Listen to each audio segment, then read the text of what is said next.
The Vanishing Bus.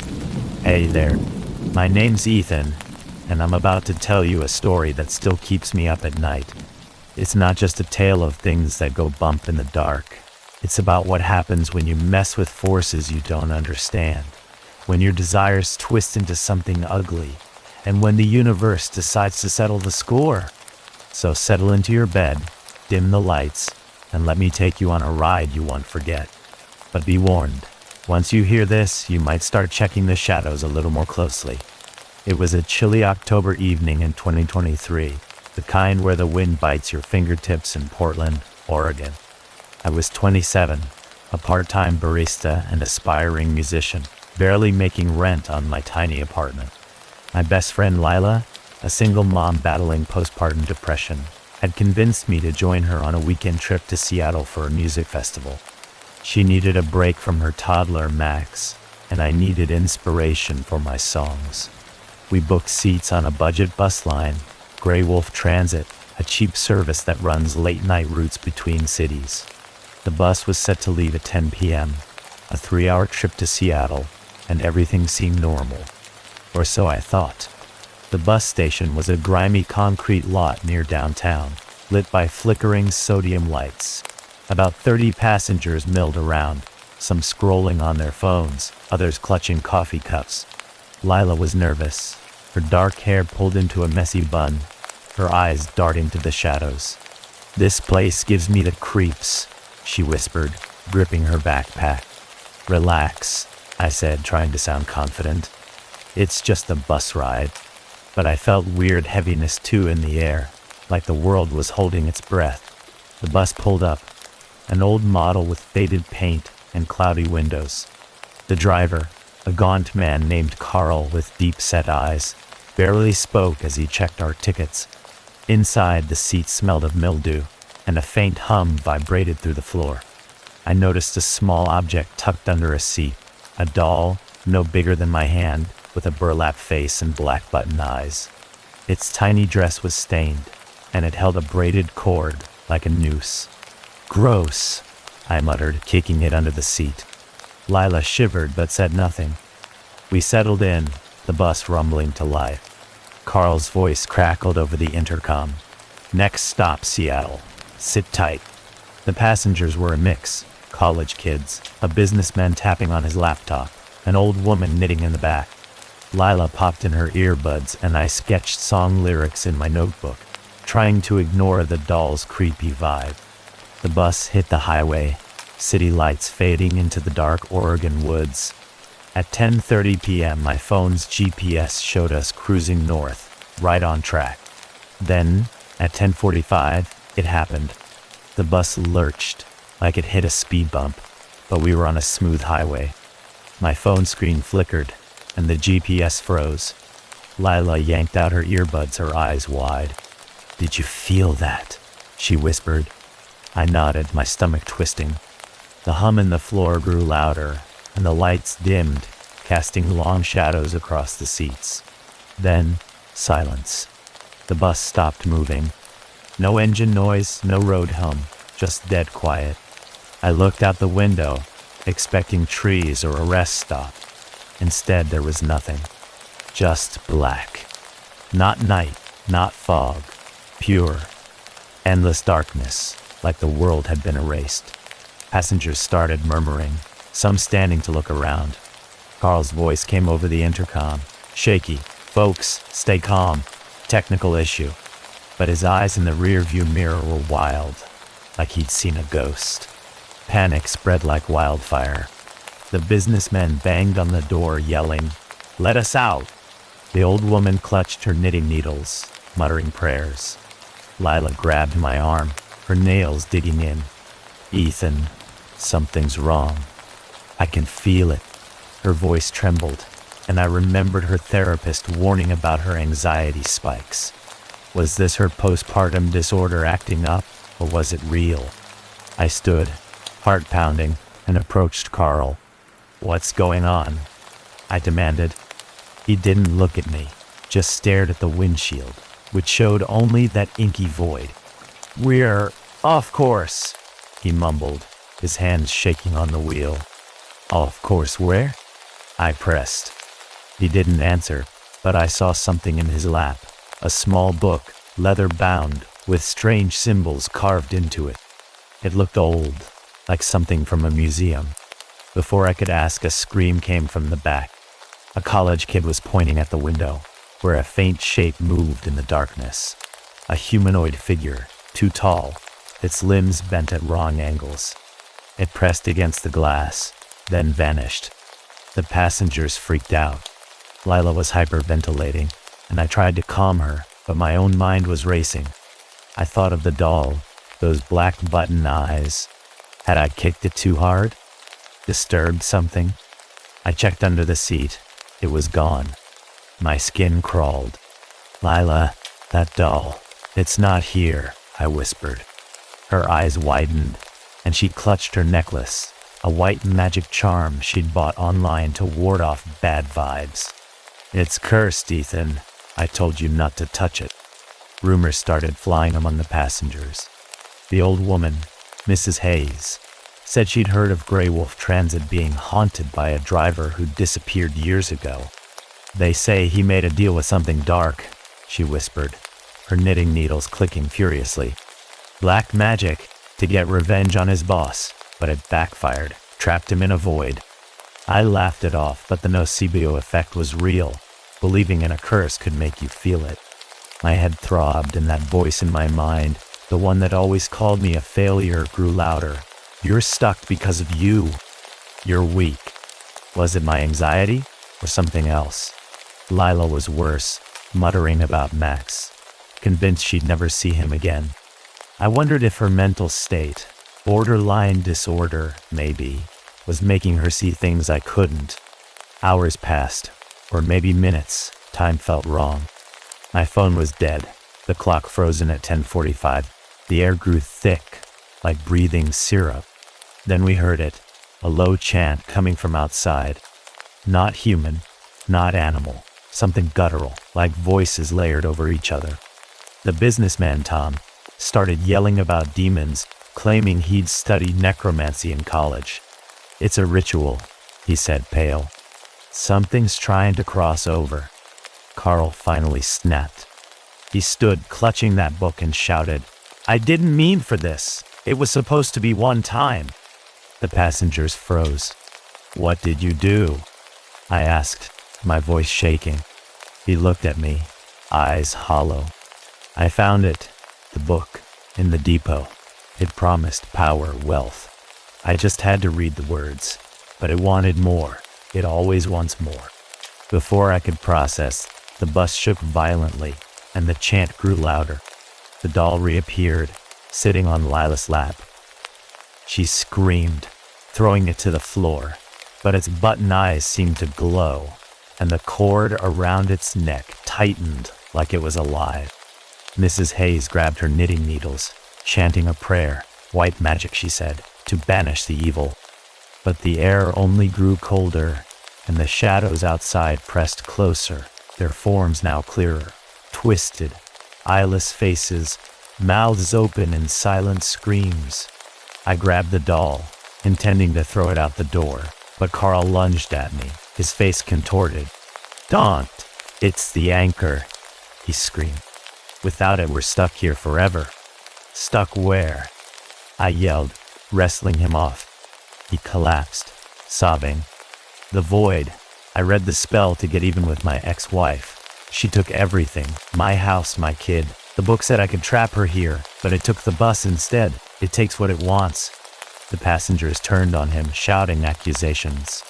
Lila was shaking, her charm necklace now cold against her skin. You did this, she whispered.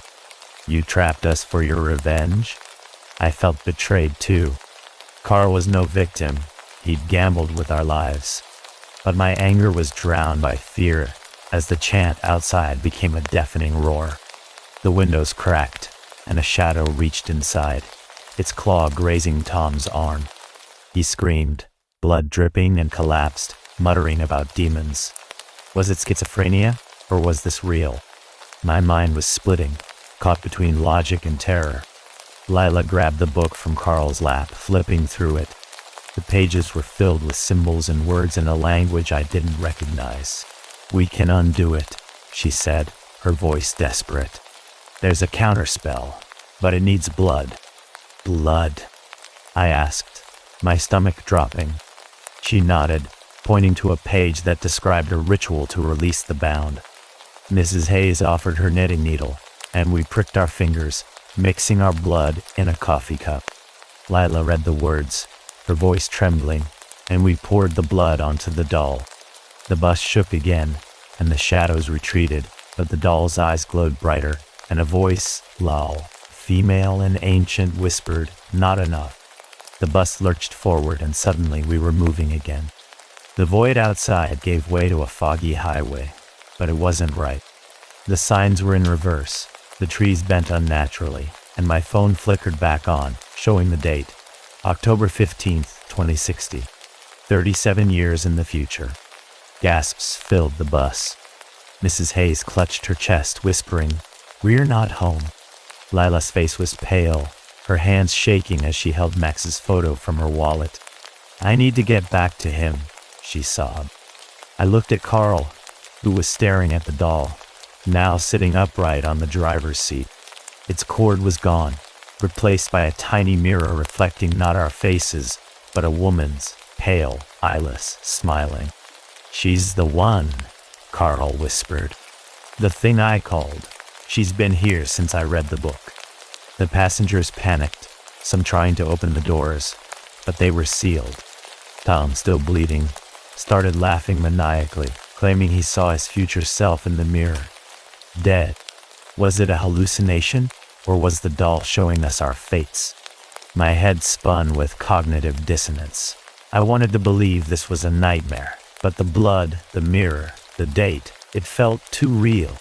Lila, desperate, tried another spell from the book. This time burning sage she packed for good vibes. The air thickened with smoke, and the woman's voice laughed again, louder, echoing in my skull. "You can't leave without a trade," it said. "One stays, the rest go." The passengers turned on each other, accusing, pleading. Carl grabbed the doll, shouting, "Take me! I started this!" But before he could finish, Lila screamed, her eyes rolling back. She collapsed, blood trickling from her nose. I caught her, my heart racing, and saw the doll's mirror now showed her face, lifeless. "No!" I yelled, smashing the doll against the floor. The mirror shattered, and the bus screeched to a stop. The doors flew open, and the passengers scrambled out, running into the fog. I carried Lila, her pulse weak, and stumbled onto a highway that looked like ours but wasn't. The signs were blank, the air smelled of ash, and the bus was gone when I looked back. We were found the next morning by a highway patrol in 2023, not 2060, on a stretch of I-5 near Portland. Lila was alive but unresponsive, her eyes vacant. The doctors called it a dissociative episode, maybe triggered by her postpartum depression or borderline disorder. The other passengers were gone. No record of them, no bus, no Carl. Grey Wolf Transit had no file on a driver named Carl or a bus leaving that night. My phone showed no evidence of the future date, and the doll, the book, the mirror, all vanished. I visit Lila in the hospital, where she stares at the ceiling, whispering about a woman in a mirror who wanted her soul. I see things too, shadows and reflections, a faint chant when I'm alone. Was it a curse, a demon, or just our minds breaking under fear's nocebo effect? Maybe Carl's black magic opened a door, or maybe my own guilt. Ignoring Lila's struggles, chasing my dreams while she drowned, fed the darkness. The universe keeps score, listener. Every selfish choice, every hurt you cause, it adds up, and something out there collects. So, as you drift to sleep, check your reflection. Listen for the hum, and ask yourself, what have you done that the universe might repay 100-fold? Because in the dark, when time bends and shadows whisper, you might find yourself on a ride you can't escape.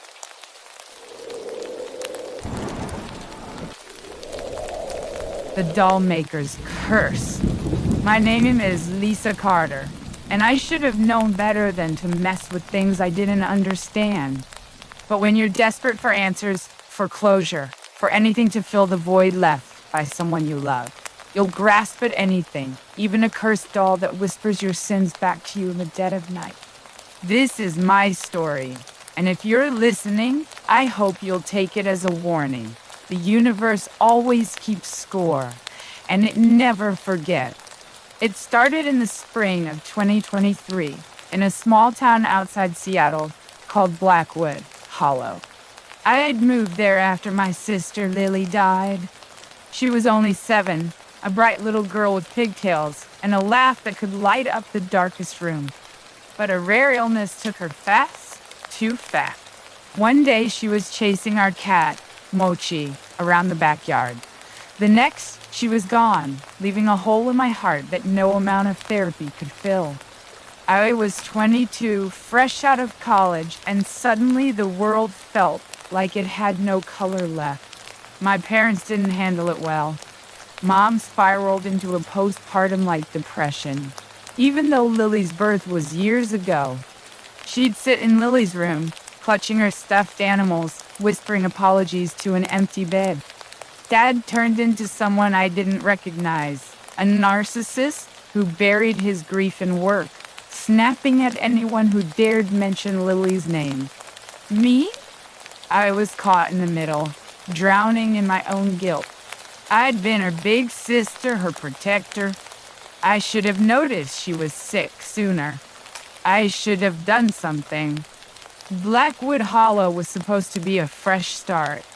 I rented a tiny apartment above a thrift store, got a job as a barista at the local coffee shop, and tried to rebuild my life. But the grief followed me, heavy and unrelenting, like a shadow that grew darker at night. That's when I started hearing the stories about the doll maker.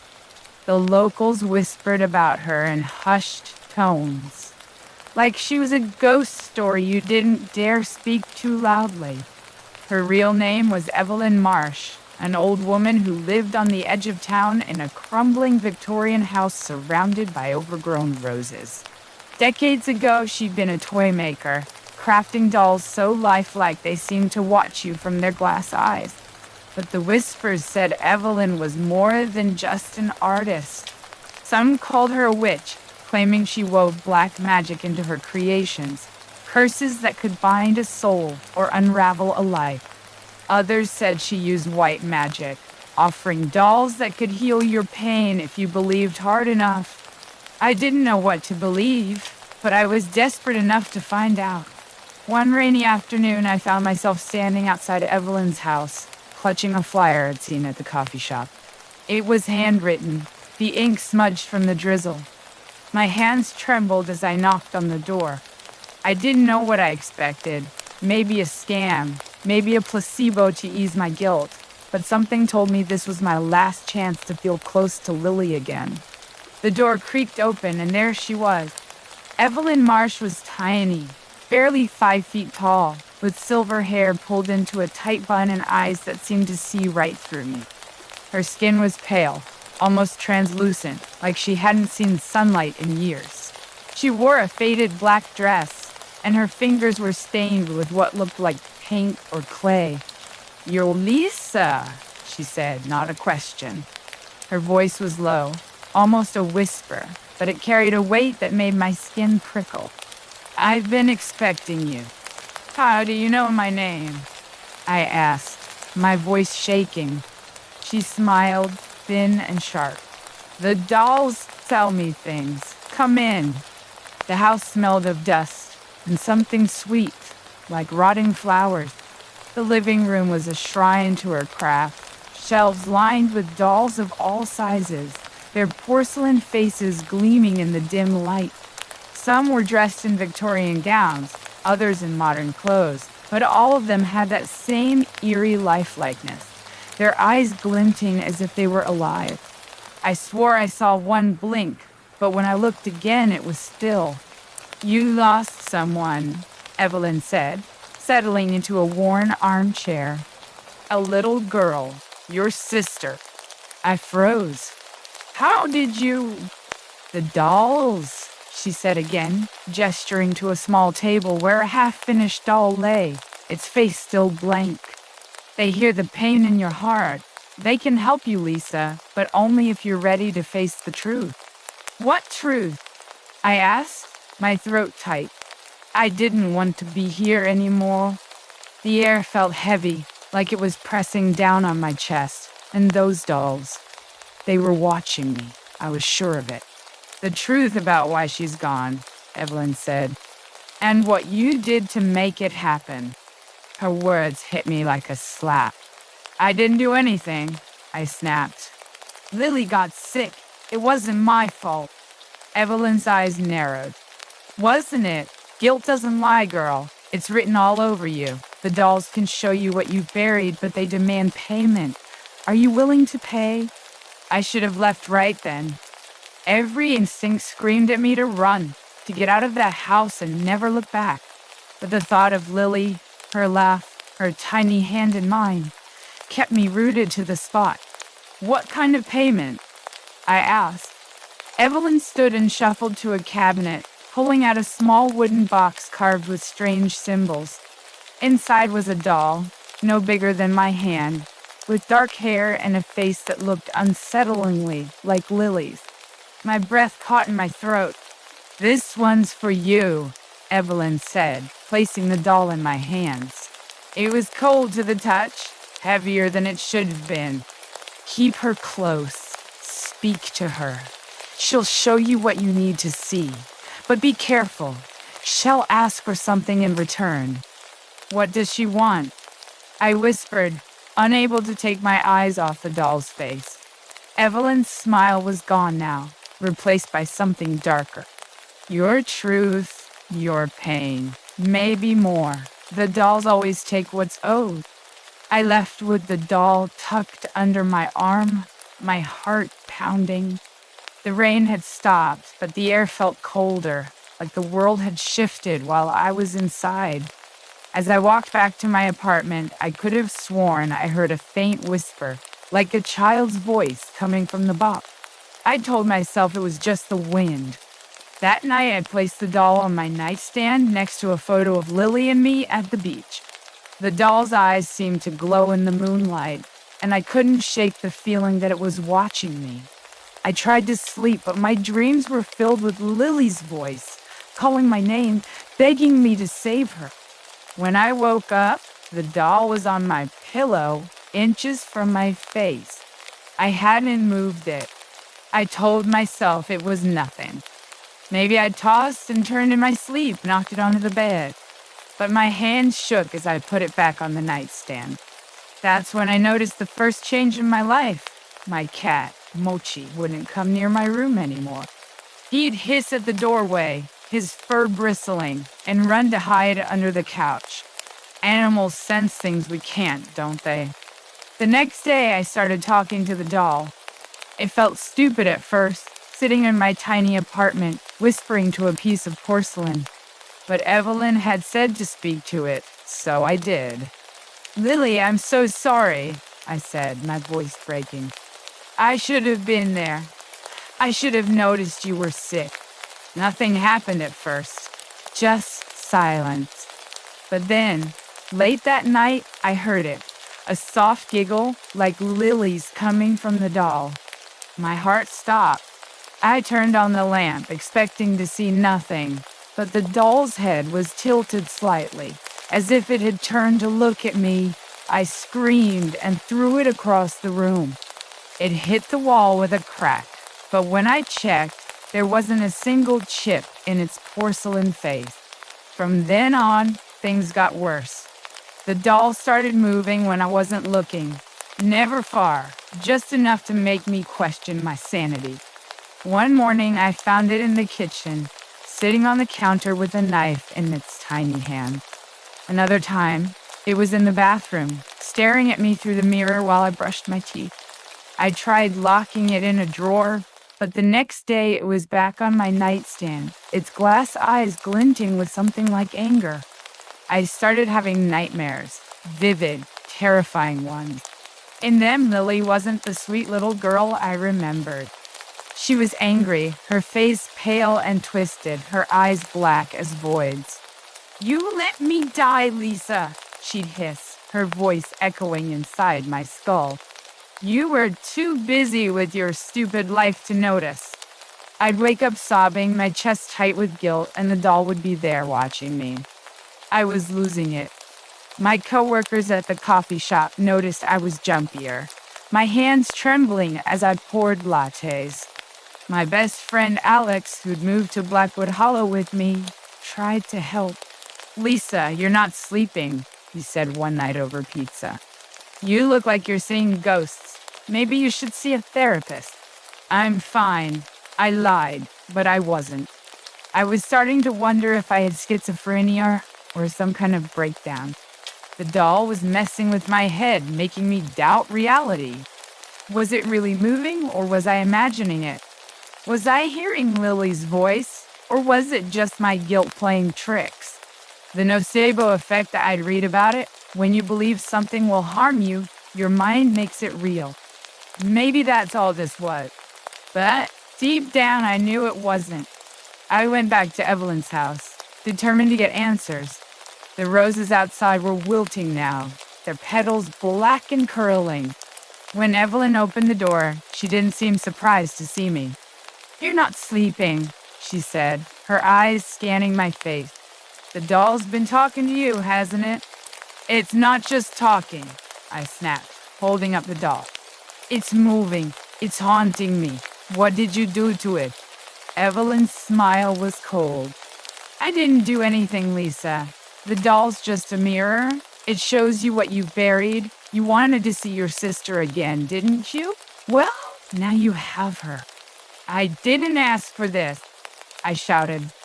"I just wanted to say goodbye, to feel close to her again." "Then tell her the truth," Evelyn said, her voice sharp. "Tell her what you did. Until you face it, she'll never let you go." "What truth?" I demanded, but Evelyn just shut the door in my face. I drove home in a daze, the doll on the passenger seat.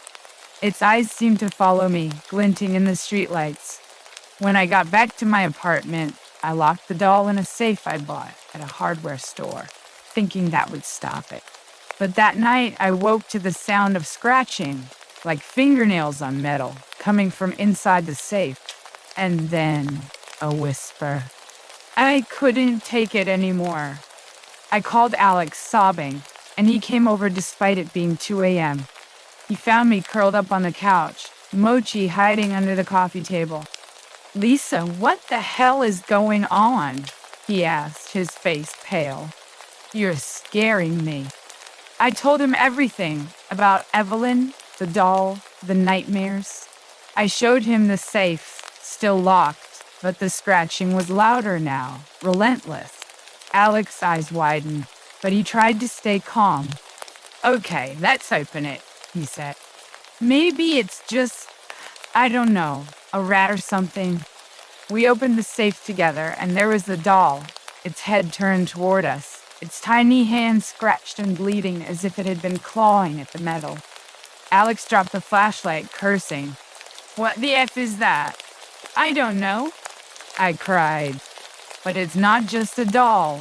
It's Lily, or something pretending to be her." Alex grabbed the doll and threw it into a trash bag. "We're getting rid of this thing," he said. "No." We drove to the edge of town, to a dumpster behind a gas station. Alex tossed the bag inside, and we watched as the dumpster lid slammed shut. For a moment, I felt relief, like I'd finally escaped.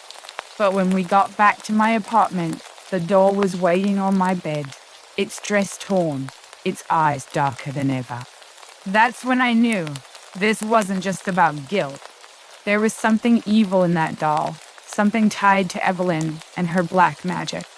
I started researching, digging into Blackwood Hollow's history. I found old newspaper articles about missing people, all linked to Evelyn's dolls. A man in the 80s who'd bought a doll for his daughter, only to vanish after claiming it was talking to him. A woman in the 90s who'd gone mad, babbling about a doll that knew her secrets. And more recently, a teenager who'd been found dead in the woods, clutching a doll that looked just like her. I realized Evelyn wasn't just a toy maker. She was a curse weaver using her dolls to trap souls, to feed on pain and guilt. But why? What did she gain from it? I needed answers, so I went back to her house one last time. The house was dark when I arrived, the windows boarded up. I broke in through a side door, my flashlight cutting through the gloom. The shelves were empty now, the dolls gone, but the air was thick with that same rotting flower smell. In the basement, I found what I'd been dreading: a circle of candles, symbols carved into the floor, and a book bound in black leather. It was a grimoire, filled with spells for necromancy, for binding souls to objects. Evelyn wasn't just cursing people. She was invoking something darker, something that fed on despair. I heard a creak behind me. I spun around, and there was Evelyn, her eyes glowing faintly in the dark. "You shouldn't have come back," she said, her voice like a hiss. "The doll chose you. You can't escape it. What are you?" I demanded, backing away. "What do you want?" "I want what everyone wants," she said, stepping closer. "Power, immortality. The dolls gave me both. They take your pain, your guilt, and they feed me. Your sister's soul is strong, Lisa. She's keeping me young." "You're using Lily?" I screamed, my voice echoing in the basement. "Let her go." Evelyn laughed, a sound that made my blood run cold.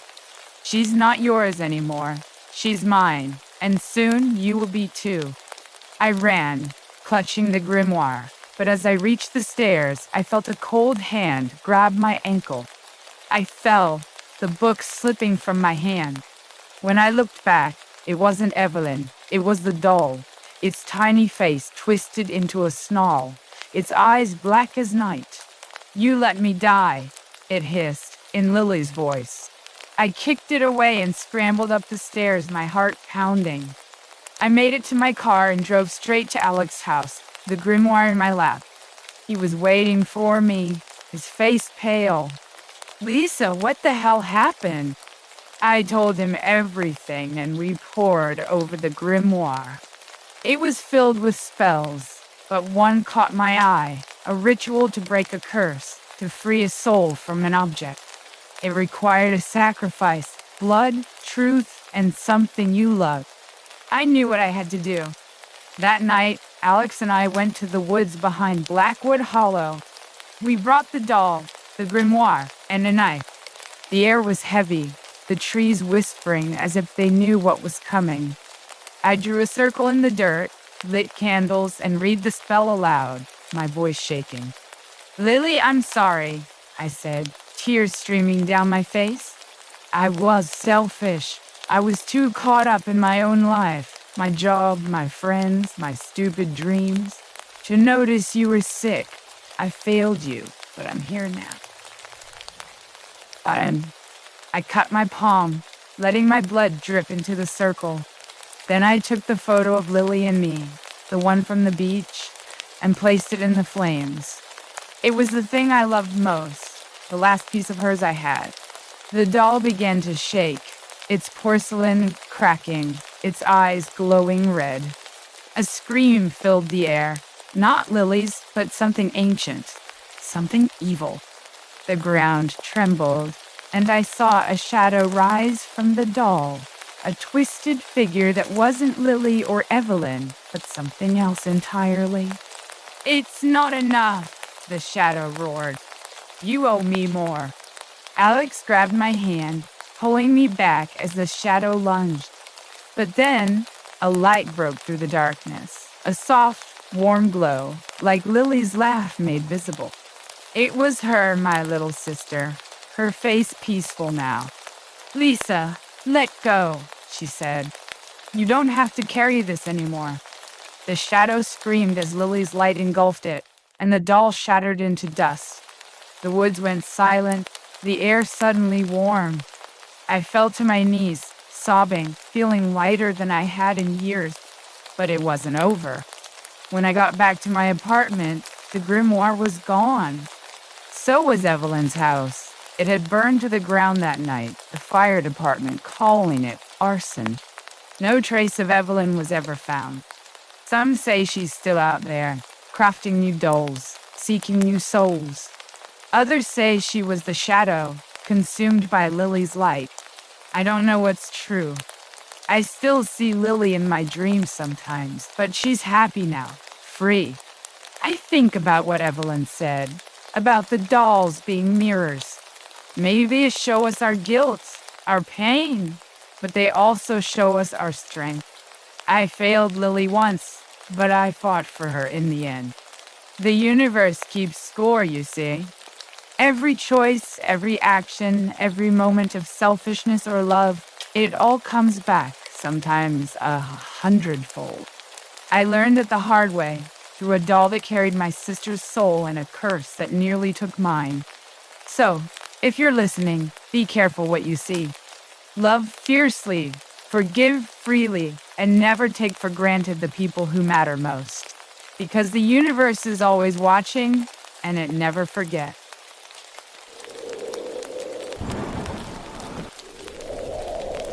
The Man Who Came Back.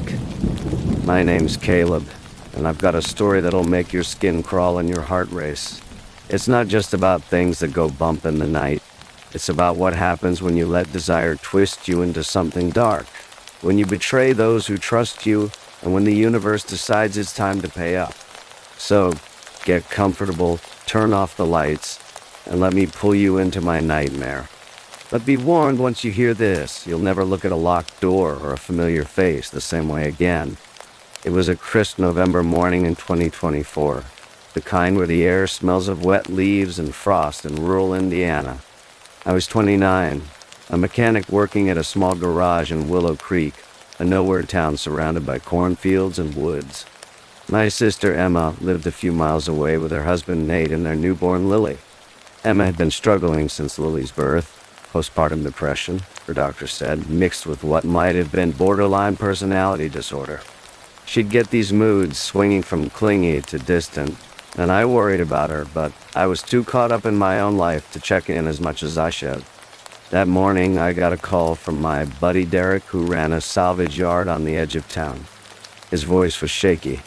"Caleb, you gotta get out here. Something bad happened." I drove over, my old pickup rattling along the dirt roads. When I pulled up, a crowd of locals was gathered near a junk tractor, its blades caked with blood. Derek pointed to a tarp on the ground, his face pale. It's Josh. Josh was my cousin, 32, a loner who'd been crashing at my place since his divorce last year. He'd been working odd jobs, mostly fixing farm equipment, but he'd been acting strange lately, secretive, always on his phone, muttering about starting over. I lifted the tarp and my stomach churned. The body was torn apart, limbs mangled, torso shredded. The head was missing, but the clothes, Josh's faded flannel and work boots, were unmistakable. I staggered back, bile rising in my throat. "Must have been an accident," Derek said, but his eyes darted nervously. "Got caught in the blades while working late. The cops came, took photos, and hauled the body away." Emma showed up sobbing, and we held Josh's funeral 3 days later on November 15th. The whole town came whispering about the tragedy. Emma organized a memorial by the creek on November 18th, printing cards with Josh's photo and a line, "Your light lives on in our hearts." I felt hollow, guilty for not noticing how off Josh had been. My mind kept replaying his last words to me, "Caleb, sometimes you gotta burn it all down to start fresh." On November 19th, 5 days after the funeral, I was at Emma's house, helping with Lily. It was 10 p.m., the house quiet except for the wind rattling the windows. Emma was jumpy, her eyes red from crying. "I keep dreaming about him," she whispered. Josh, standing outside, watching me. I brushed it off as her depression, but a chill ran through me. Then came a knock at the door, slow, deliberate. Emma froze. "Who's out there this late?" she said, her voice trembling. I opened the door, and my heart stopped. Josh stood there, alive, his flannel dirty but intact, his eyes sunken. Emma screamed, dropping a glass, and fainted. I caught her, my mind reeling. "Josh?" I stammered. "You're dead." "I'm not dead," he said, his voice flat. "I'm right here, Caleb." His smile was wrong, too wide, like it didn't fit his face. I dragged Emma to the couch, my hands shaking, and called Derek. "Get over here," I hissed. "Josh is alive." Derek arrived with his girlfriend, Mia, a part-time librarian who dabbled in local folklore. The four of us sat in Emma's living room, Josh on the couch, staring at the floor. He looked like Josh, sounded like Josh, but something was off. His movements too stiff, his eyes too dark. "I wasn't in the tractor," he said. "I left town for a few days, needed space." "Then whose body was it?" I demanded. He shrugged, avoiding my gaze. "Some drifter, maybe. Wrong place, wrong time." Emma was shaking, clutching Lily's baby monitor. "I saw you dead, Josh. We buried you." Her voice cracked, and I wondered if her mental state was making this worse. Maybe schizophrenia, seeing things that weren't there. But I'd seen the body too. Mia, always the skeptic, pulled me aside. "This doesn't add up. There's a story in town about a curse from the old mill days. People who wronged others. I'd come back, but not right. Like a ghost." I asked, my skin prickling. "Worse," she said. "Like something wearing their skin." She mentioned a local legend about a mill worker who'd used black magic to cheat death, sacrificing a friend to a demon in the woods. The story felt like a campfire tale, but the air in the room was heavy, like something was listening.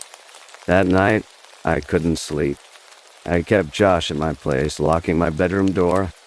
Around 2 a.m., I heard scratching like nails on wood coming from the attic. I grabbed a flashlight and climbed up, my heart pounding. In the corner, under a pile of old blankets, was a doll, small, with a burlap face and black stitches for eyes. It held a tiny locket, rusted shut, and smelled of damp earth. I'd never seen it before, but it felt alive, its stitches pulsing faintly. I threw it in a box and locked it in my truck, my hands trembling.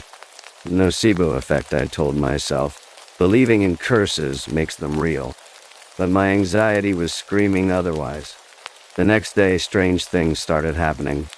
Emma found Lily's crib covered in ash, though we hadn't used the fireplace.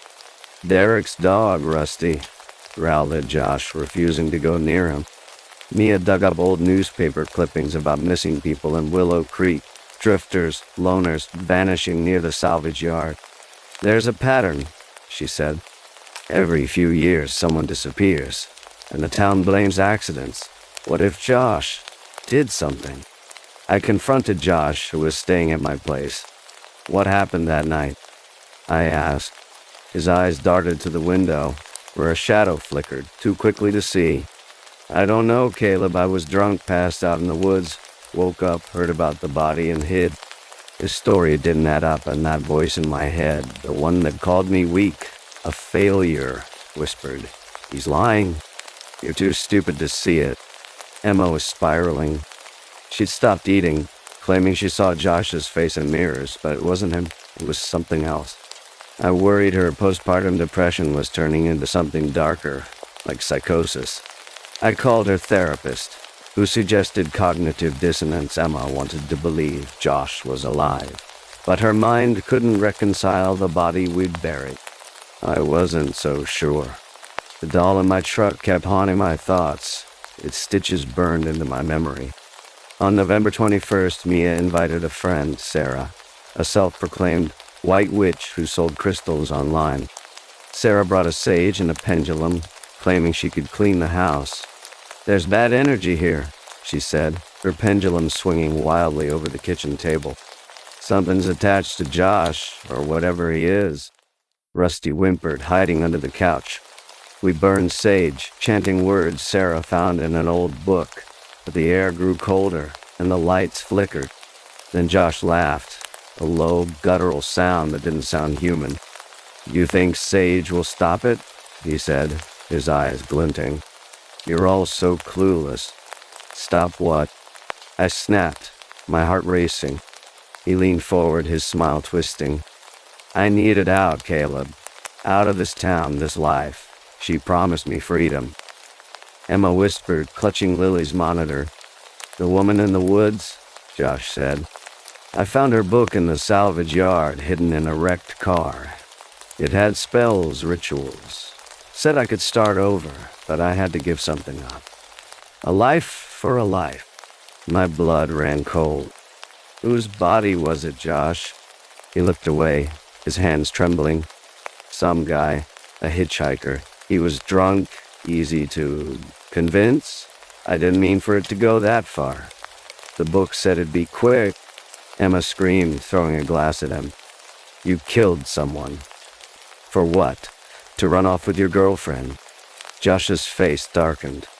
"Not just that, I wanted power. The book promised more than freedom, control, wealth. But it lied. It took me somewhere dark, and it sent me back, but not all of me." The room shook, like an earthquake, and the doll appeared on the table, its locket open, revealing a tiny photo of a woman with hollow eyes. Sarah gasped, dropping her sage. "That's her," she whispered. "The mill worker's spirit. She's using him. We tried to leave, but the doors wouldn't open. The windows showed only darkness, like the world outside had vanished." Rusty was barking, his fur bristling, and Lily's monitor crackled with static, a woman's voice whispering, "Give me back what's mine." Emma collapsed, sobbing, her mental state crumbling. Was it her disorder, or was the doll's curse real? My mind was splitting. Logic versus terror, love for my cousin versus fear of what he'd become. Sarah tried a counterspell, using our blood and salt, but the doll's stitches glowed red, and the woman's voice laughed, echoing in my skull. "You can't leave without a trade," it said. "One stays, the rest go." Josh grabbed the doll, shouting, "Take me! I did this!" But before he could finish, Emma lunged, her eyes wild, and stabbed him with a kitchen knife. Blood sprayed and he fell, the doll landing beside him, its locket now showing Emma's face. She dropped the knife, screaming, "It made me! She made me!" The house shook again and the doors flew open. Derek and Mia ran, dragging Sarah, but I stayed, holding Emma as she sobbed. Josh's body was gone when I looked back, the doll too. The police arrived hours later, finding us on the porch, Emma incoherent, muttering about mirrors and shadows. They called it a mental breakdown, but there was no body, no evidence. The salvage yard was searched, but the book, the hitchhiker's remains, nothing.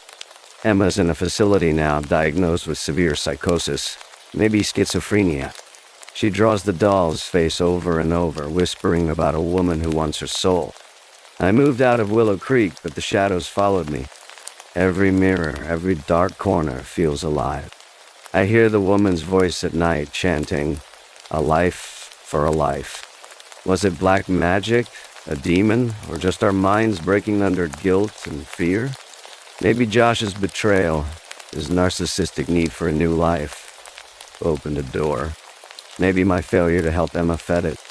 The nocebo effect couldn't have tricked us, but the blood, the doll, the voice, it felt too real. The universe keeps score, listener. Every lie, every betrayal, every life you take, it adds up, and something out there collects 100-fold. So, as you drift to sleep, lock your doors, check the shadows, and ask yourself, what have you done that the universe might repay?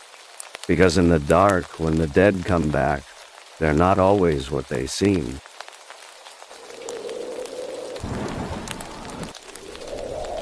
The shadow in the mirror. My name is Riley, and I'm not sure when my life started spiraling into this nightmare. Maybe it was the day I found that doll in the attic, or maybe it was long before that, when I ignored the whispers in my head. Either way, I'm telling you this story because I need someone to hear it, someone to believe me, It's the kind of story that creeps into your bones, the kind that makes you question what's real and what's just a shadow in your mind. So lie back, close your eyes, and let me take you to the edge of my world, where the line between good and evil blurs, and the universe has a way of biting back. It was late August, the kind of sticky summer evening in suburban Ohio where the air feels like it's clinging to your skin. My girlfriend, Dorothy, and I had just moved into a fixed-upper house on Maple Street. It was a steal, too cheap for a two-story with a big backyard, but the realtor warned us it had history. I didn't care. I was 28, a freelance graphic designer barely scraping by, and Dorothy, a nurse, was pulling night shifts to cover our bills. We needed a fresh start after a rough year. Her postpartum depression after losing our baby last spring had left us both raw, and I was battling my own demons, anxiety, self-doubt, and a nagging voice in my head that I wasn't good enough. A narcissist's voice, my therapist called it, but I didn't like labels. The house was old, with creaky floors and peeling wallpaper, but it felt like ours. That first night, as Dorothy unpacked boxes in the kitchen, I decided to explore the attic. The pull-down ladder groaned as I climbed, and the air up there was thick with dust and something sour like rotting fruit. My flashlight beam cut through the dark, revealing stacks of moldy cardboard boxes and a cracked mirror leaning against the wall. In the corner, half buried under a tarp, was a doll. Not a cute one either. It was about 2 feet tall, with a porcelain face that looked too human, pale, with wide glassy eyes and a smile that seemed to smirk. Its dress was tattered, stained with something dark, and one hand clutched a tiny rusted locket. Creepy, I muttered, picking it up. The locket wouldn't open, but the doll's weight felt wrong, like it was stuffed with something heavier than cotton. I brought it downstairs to show Dorothy, expecting her to laugh it off. Instead, her face paled. "Riley, that thing's cursed," she said, half joking, but her eyes lingered on it too long. "Throw it out." "Nah, it's just an old toy," I said, tossing it onto the couch. "Maybe it's worth something on eBay." Dorothy shook her head, her fingers twisting the hem of her shirt, a nervous habit she'd picked up since the miscarriage. "I don't like it. It feels wrong." I shrugged it off, but that night, as we lay in bed, I couldn't shake the image of those glassy eyes. The house was too quiet, the kind of quiet that presses against your ears. Around 2 a.m. I heard it, a soft, rhythmic tapping, like fingernails on glass. I sat up, heart pounding, and listened. It was coming from downstairs. Dorothy was asleep, her breathing uneven, so I grabbed my phone and crept down the stairs, the floorboards creaking under my weight. The living room was dark, but the doll was no longer on the couch. It was sitting upright on the coffee table, facing the window. The tapping stopped as I entered, and a chill crawled up my spine. "Dorothy?" I whispered, half hoping she'd moved it as a prank. No answer. I grabbed the doll and shoved it into a closet, locking the door. My hands were shaking, and that voice in my head, the one that always told me I was weak, whispered, "You're imagining things. Loser." The next morning, Dorothy was quieter than usual. She didn't mention the doll, but I caught her staring at the closet door while sipping her coffee. "You okay?" I asked. She nodded, but her eyes were bloodshot, like she hadn't slept. "Bad dreams," she muttered. Something about a woman in a mirror, telling me to let go. I frowned.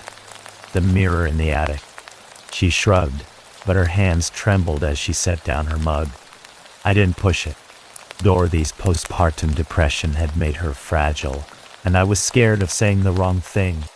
Instead, I threw myself into work, designing logos for a client while ignoring the unease gnawing at me. That afternoon, I got a text from my old friend Jake, a bartender with a knack for digging up local gossip. He'd heard about our new house and wanted to check it out. Jake showed up that evening with a six-pack and a grin. "Nice place, man," he said, eyeing the chipped paint. Heard it used to belong to some weird old lady. People said she was into, like, witchcraft or something. Witchcraft. I laughed, but it came out forced. Come on, dude. I'm serious, Jake said, cracking open a beer. They called her Miss Evelyn. Lived here alone in the 90s. Neighbors swore she'd do rituals in the backyard, chanting and burning stuff. Cops got called a few times, but they never found anything. She died here, you know. Heart attack, they said. But some folks think it was darker. Darker how? Dorothy asked, her voice sharp. She'd been listening from the kitchen, her arms crossed. Jake leaned forward, lowering his voice. They found her in front of that big mirror in the attic, eyes wide open, like she saw something that scared her to death. Dorothy's face tightened, and I changed the subject, but Jake's story stuck with me. That night, I couldn't sleep. The tapping came again, louder this time, and I swore I heard a whisper, a woman's voice, low and guttural, saying, "Get it back!" I checked the closet. The doll was still there, but the locket was open, revealing a tiny, faded photo of a woman with hollow eyes. I slammed it shut and buried the doll under a pile of blankets in the attic, my heart racing. The next day, I started researching Miss Evelyn. Online forums mentioned her as a local legend, a recluse who practiced black magic to curse her enemies. One post on a true crime subreddit claimed she'd been obsessed with a rival, a woman named Clara, who disappeared in 1994. The poster speculated Evelyn had used the doll in a ritual to trap Clara's soul, but there was no proof, just creepy stories. I laughed it off, but the nocebo effect was real. The more I read, the worse I felt, like my mind was convincing my body something was wrong. Dorothy wasn't doing much better. She started seeing things, shadows moving in the corners of her vision, reflections in windows that didn't match her own. She'd always been skeptical, but now she was jumpy, snapping at me over small things. I wondered if her postpartum depression was flaring up, or maybe it was borderline personality disorder, like her therapist had once suggested. But I didn't dare bring it up. Instead, I bought sage from a local shop, thinking a little white magic might calm her nerves. We burned it in the living room, chanting nonsense we found online, but it only made the house smell like burnt herbs. A week later, things got worse. I woke up to find Dorothy standing in the living room at 3 a.m., staring at the closet door. Her eyes were glassy like the doll's, and she was muttering, "She wants it back." I grabbed her shoulders, shaking her gently. "Dorothy, wake up!" She blinked, disoriented, and burst into tears. I saw her, Riley, in the mirror. She's angry. She said we stole it. Stole what? I asked, my voice trembling. "The doll," she whispered. "It's hers." I didn't sleep that night. The next day, I called Jake and our mutual friend Sarah, a self-proclaimed spiritual healer who dabbled in tarot and crystals. Sarah came over with a bag of salt and a pendulum, her golden retriever, Max, trailing behind her. "This house has bad energy," she said, waving the pendulum over the closet. "Something's attached to that doll. Maybe a spirit, maybe something worse." "Like a demon?" Dorothy asked, her voice small. Sarah hesitated. "Could be.